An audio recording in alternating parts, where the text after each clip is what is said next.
श्री सीताराम हनुमान की, बागेश्वर बालाजी की, दादा गुरुजी की, चमीटा वाले बाबा की, समाधि वाले बाबा की, अपने अपने गुरु गोविंद की,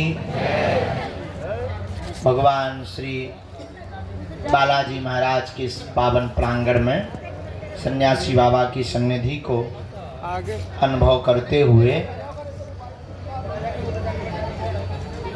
गुरु प्रेरणा अनुसार जो भी मार्गदर्शन गुरुदेव भगवान की प्रेरणा से हमको प्राप्त होगा, हम उसे आपको देंगे। नाम जप करें,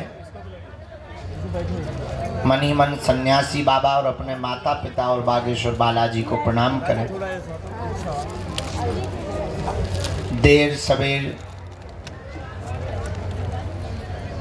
ये सबकी लाज रखते हैं, आपकी भी रखेंगे। संघर्ष होगा, कठिनताएं आएंगी, विघ्न आएंगे, अवरोध आएंगे, मन भी उच्चाटित होगा, धक्के मिलेंगे, धूला मिलेगी, लेकिन अंत तो गत्वा विजय होगी। महाभारत में पांडवों को 12 वर्ष का अज्ञातवास मिला। लाक्षागृह में जलाने के बड़े बड़े षड्यंत्र मिले। महाभारत जैसे महायुद्ध में बड़े बड़े विशाल काय शरीर और बलवान लोगों से लड़ने का समय मिला, लेकिन अंत तो गत्वा पांडवों ने परमात्मा के चरण को नहीं छोड़ा, तो करोड़ों लाखों में होने वाली कौरवों की सेना में एक भी जिंदा नहीं बचा। 100 के 100 भाई मारे गए और पांडवों का एक भी भाई नहीं मरा। बस पूरी दुनिया में यही सत्य और असत्य को देखने का एक ध्येय हो सकता है कि सत्य देरी से विजय पाता है, असत्य शोर बहुत मचाता है, पर विजय हमेशा सत्य की होती है। लेकिन सत्य के राह पर चलने वाले आदमी को एक दिक्कत होती है, वो होती है धैर्य टूटने की, जो प्रायः बहुत लोगों का जल्दी टूट जाता है। और जिसका धैर्य टूटा तो आदमी गया काम से। ना राम मिलते हैं, ना राम के दास मिलते हैं, ना हनुमान जी मिलते हैं, ना हनुमान जी का चेला मिलता है। सबरी ने अपने जीवन काल में 10,000 वर्षों तक भगवान का इंतजार किया और रोज झाड़ू लगाती थी कि आज आएंगे। शाम हो जाती थी तो वो ये नहीं कहती थी कि नहीं आए तो भाड़ में गए। हाँ, बल्कि हम तुम्हें जानते हैं बहुत अच्छे से कि अगर हम तुम्हें नहीं मिलेंगे तो तुम गाली ही बक कर जाओगे। यहाँ नहीं बकोगे तो टैक्सी में तो बकोगे, ट्रेन पे बकोगे। हम तुम्हें बहुत भली पूर्वक जानते हैं, लेकिन सबरी के चरित्र, हाँ वो बात अलग है कि हम भी राम नहीं हैं, लेकिन हम राम नहीं हैं तो क्या हुआ, हमारे हनुमान जी तो हैं। एक बात और नोट करो आज के सूत्र के रूप में, गरीब घर में पैदा होना तुम्हारी गलती नहीं है, पर गरीब मर जाना तुम्हारी बहुत बड़ी गलती होगी। गरीब घर में पैदा हुए ये समय का चक्र है, पर अगर तुम गरीब मर गए तो ये तुम्हारा दुर्भाग्य है। अब प्रश्न उठता है कि करें क्या। दुनिया में असफलता सबको मिलती है, सफलता हमेशा कोशिश करने वालों को मिलती है। हमारा निजी अनुभव है, पुरुषार्थ इतना करो कि कामयाबी शोर मचाने लगे। बहुत बार मंजिल मिलने के बाद आदमी बहुत कम पुरुषार्थ करता है। हमें लगता है मंजिल मिलने के बाद ज़्यादा पुरुषार्थ करना चाहिए। बागेश्वर धाम आने के पहले बहुत से लोगों का ज़्यादा भजन होता, धाम आने के बाद भजन कम हो जाता, अब तो आ ही गए। हमें लगता है यहाँ और ज़्यादा भजन कर लेना चाहिए। घर पर किया हुआ पाप तो यहाँ कट जाएगा, पर यहाँ किया हुआ पाप कहाँ कटेगा। यही उपाय है। हनुमान जी को पाने के लिए, उनकी कृपा पाने के लिए आप बैठे हैं। हम आपकी भी भावनाएं समझते हैं। दूर से आए, काम छोड़ के आए, परिवार छोड़ के आए, 2-4 बार आ गए, किराया बहुत लगता है, गाड़ियों में धक्के बहुत लगते, यहाँ भी बहुत धक्के लगते। हाँ, बात ठीक है, लेकिन इतना हम कह सकते, ये तुम्हारा किया हुआ पुरुषार्थ नाजायज नहीं होगा।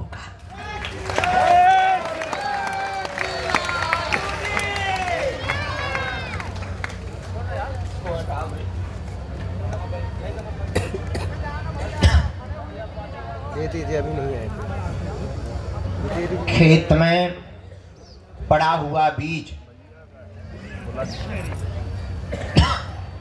समय पर खाद और पानी पा लेने के बाद जैसे पौधा बनकर परिवर्तित होता है, वैसे ही प्रभु के चरणों में किया हुआ भजन, बिताया हुआ समय भी सुपरिणाम के रूप में पौधा बनकर के प्रकट होता है। और यहाँ तो हमारी महिमा है ही नहीं, जो तुम बीच बीच में खड़े हो गए, गुरु जी हमारी सुनो, हम इतनी बार से आए, क्या हमने बुलाओ? तो जिनने बुलाओ वह नहीं सुनाओ थी भाई तुम। हे चंडी माता, जोनू मंदिर में बैठो हुआ तो तुम सुनावती नहीं है, कहते हमारे लो आ जाती जैसे हमने तुमसे लोन लाओ। ठीक है, बड़ी आफत। अरे आप कहती, अभी माता जी खड़ी हो गई थी बीच में, हम चाय पी रहे थे, हम कुछ विचार में थे, हम ध्यान भी ना, तो हमारे बाद में ध्यान आए, महाराज हम बीच बार आ गए। तुम आई हो के बुलावा है माता है? पहले ये निर्णय तो करो, तुम आई हो कि तुम्हें बुलाया गया। अगर बुलाया गया है तो जिसने बुलाया उस पर आरोप लगा। वो मंदिर में बैठो है, हम तो कहते चौकी बगल में FIR कर दो, झंझट खत्म है। कुछ पाने के लिए कुछ खोना पड़ता है। तुम्हारी एक ही गलती है माता, तुमने 20 बार की गिनती की है, इसीलिए पर्चा नहीं बना। अपितु गिनती करती तो एक बार में ही पर्चा बन जाता। भगवान गिनती से नहीं मिलते, हम तो मिलवे ही बैठे। अच्छा हमें काम ही क्या, सुबह से रोज उठते यही करते कि नहीं करते? और कुछ तो करते, हमारा मल्ल करत हो या डांस करत हो, लुंगी डांस। अरे हमें कोई काम ही नहीं, हम एक ही काम करते। सुबह से उठे, प्रणाम किया, जो भी सेवा पूजा है टूटी फटी वो की, सीधा सा दरबार प्रारंभ। जो चूरन चटनी मिली है, कृपा मिली है, जो साधना सिद्धि मिली है, उससे हम एक ही प्रार्थना करते, भाई किसी का पर्चा बने, बाप का नाम बता पाए या ना बता पाए, पर जो दरबार में आवे उसकी समस्या का समाधान हो जाए। हम कर तो एक ही काम रहे, दिन ना रात के 2 बजे तक 3 बजे तक एक ही काम, दूसरों का भला हो जाए, इनका भी भला हो जाए, इनका भी। अब तुम्हारा नहीं हो रहा भाई, पानी की बारिश बादल बरसा रहे, अब तुम्हारी बाल्टी में पानी नहीं भर रहा, इसका मतलब बादलों की गलती थोड़ी है, तुम्हारी बाल्टी उल्टी है गढ़वाल। बारिश तो हो ही रही है, बारिश को क्या लेना देना, बारिश तो बरस रही है। जो सीधा पात्र करके रखेगा उसी के बर्तन में पानी भर जाएगा।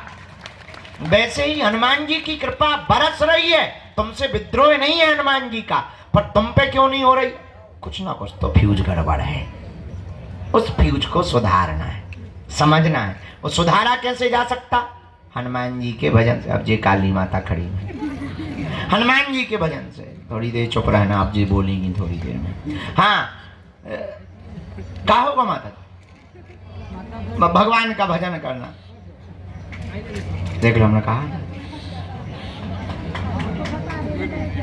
अभी प्रवचन सुना, अभी हो गई सुना। भैया पेन लिया, एक मुकदर लिया, पिटना है हमें तो। भैया यार जो कांच ना मार मुंह पे, आंखें फूट जाए बेटा, अब हमें पराए घरे भी जाना है। तो अब अंत तो गत्वा प्रवचन आज ज्यादा नहीं भैया, जमाला ले लियो बिटिया, बहुत देर से खड़ी तना तुम आई ने जो करत रहा बेटा, हमें तो कर रहे तुम्हारे तो। अरे बेटा इन्हें दे दो, हम पहन ले भी अपने हाथ से, तुम टेंशन ना लो बेटा। हाँ साधु जी, अब अंत तो गत्वा बात बहुत पते की बोल दें।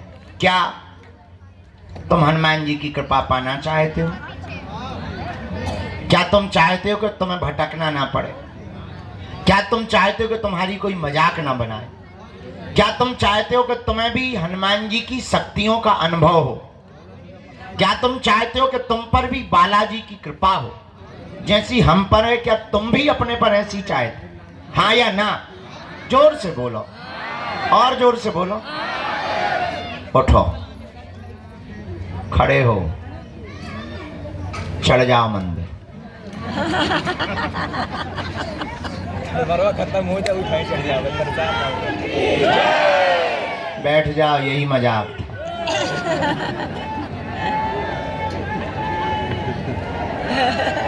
महाराज के मजा आता है। एक जगह हमने कथा में कहा कि स्वर्ग किन किन को जाना है, तुम्हारे जैसे सब खड़े हो गए, एक आदमी खड़ा नहीं हुआ। हमने दूसरे से कहा, दोबारा कहा, हम कहा अब नरक किस किस को जाना है, कोई नहीं खड़ा हुआ। जो आदमी बैठा था हमने उससे पूछा, यार बड़े मूर्ख आदमी हो, स्वर्ग जाने पे भी खड़े नहीं भाई, नरक जाने पे तुम करना क्या चाहते हो? बोले आप तो ऐसे बोल रहे जैसे डायरेक्ट बस में ही बैठवाओगे। हम कहा मतलब? बोले हमको यही डर है कि तुम्हारी बातें बहुत कई बार बहुत विचित्र होती हैं और कई बार तुम करके बता देते हो, इस चक्कर में हम खड़े ही नहीं भाई। हम कहा बाकी लोग तो खड़े भाई। बोले ये सबके सब मूर्ख है, अगर बाहर बस लगा दी जाए कि जाओ, एक भी नहीं बैठेगा। अगर इनको ये पता चल जाए कि बाहर स्वर्ग जाने की बस लगी हुई है, एक भी नहीं बैठेगा, तब कहेंगे क्षमा करो, बाढ़ में गए, तुम्हारे प्रवचन बाढ़ में गए गुरुजी। अगर हम ये कह दें, हाँ अगर हम ये कह दें कि तुम्हें हनुमान जी के पास जाना है, उन्हीं के चरण पर, एक भी आदमी हाथ नहीं उठाएगा, बोले बाढ़ में गया।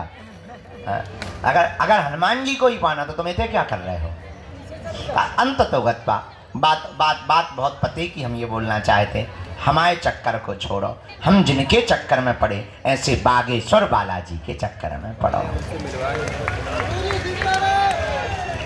बोलो हनुमान जी महाराज की, बागेश्वर बालाजी की, सन्यासी बाबा की, दादा गुरुजी की।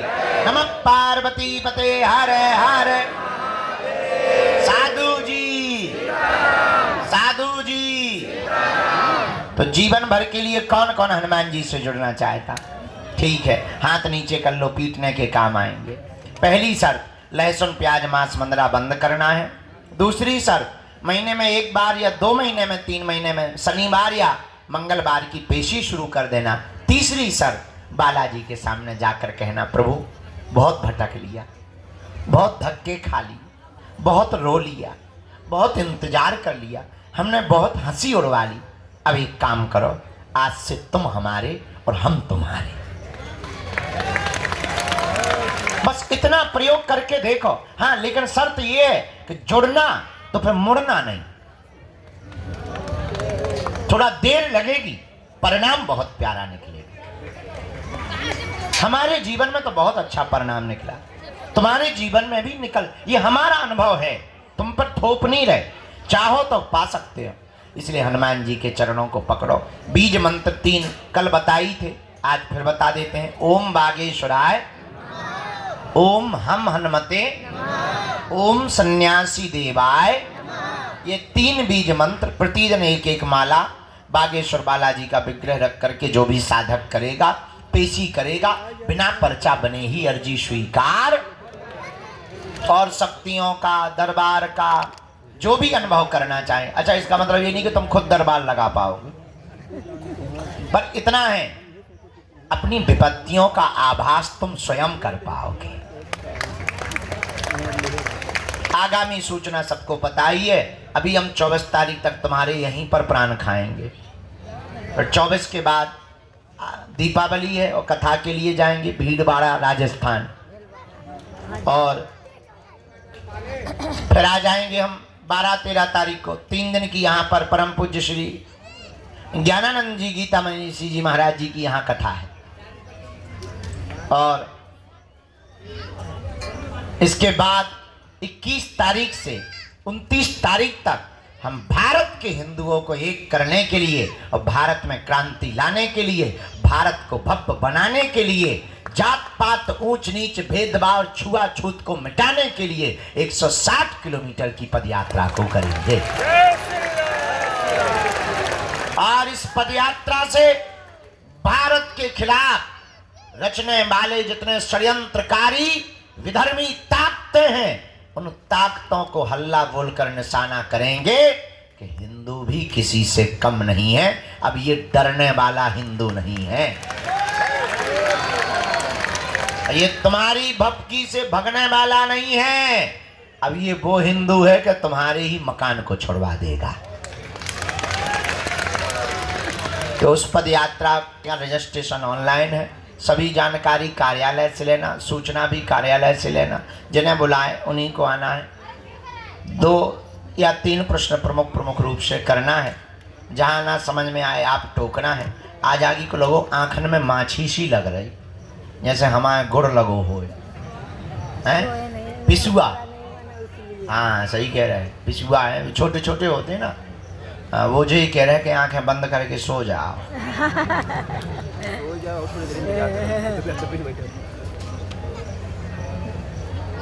सो ही जाते महाराज जी थोड़ा देर के लिए।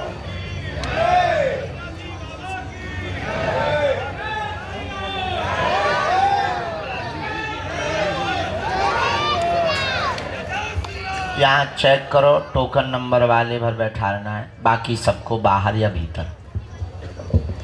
जो कल रह गए थे, 3-4 लोग कल रह गए थे, हम जल्दी उठ गए थे, उनको पहले आज का दरबार में हम आज्ञा ले लें। राम